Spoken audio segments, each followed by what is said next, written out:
Hello guys, French football তারকা কেইলিয়ান Mbappe news এখন চারিদিকে ছড়িয়ে যাচ্ছে। বর্তমান সময়ের সবথেকে এক্সপেন্সিভ এই প্লেয়ার এখনও পিএসজিতেই আছেন। তবে নেট দুনিয়ার বিভিন্ন গণমাধ্যম থেকে পাওয়া খবরে এই মৌসুম শেষে পিএসজি থেকে রিয়াল মাদ্রিদে পাড়ি দেবেন।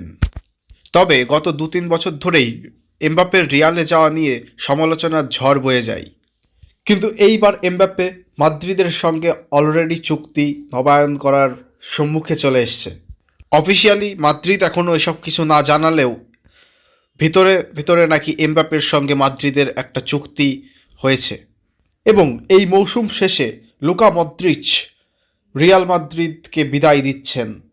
সো ধারণা করা হচ্ছে এটাই যে মদ্রিচের জায়গাটাই নেবেন এমবাপ্পে।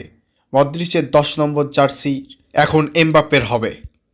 অবশ্য নিজের আইডল ক্রিস্টিয়ানো রোনাল্ডোর 7 নম্বর জার্সি পেলে এমবাপ্পে খুব খুশি হতো, কিন্তু যেহেতু 7 নম্বর জার্সি অলরেডি ভিনিসিয়াস জুনিয়র পরে খেলছেন, সুতরাং এমবাপ্পের এখন লুকা মদ্রিচের 10 নম্বর জার্সি পরেই খেলবেন।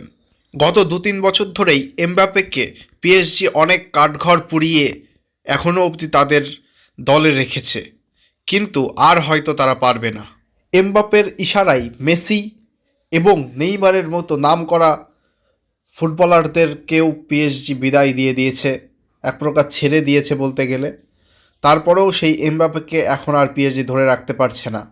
খুব শীঘ্রই মাদ্রিদের ফরওয়ার্ডে দেখা যাবে বেলিংহাম এবং ভিনিসিয়াসের পাশাপাশি কেইলিয়ান এমবাপ্পেকে।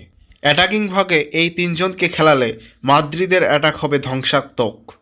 যে কোনো টিমের ডিফেন্ডারদের নাকানি চোবানো খাওয়ানো কোনো ব্যাপারই হবে না এই তিনজনের। রিয়াল মাদ্রিদের প্রেসিডেন্ট ফ্লোরেন্তিনো পেরেজ একটা জিনিস বটে, নাহলে এমন ভয়াবহ একাদশ তিনি বানাতে চলেছেন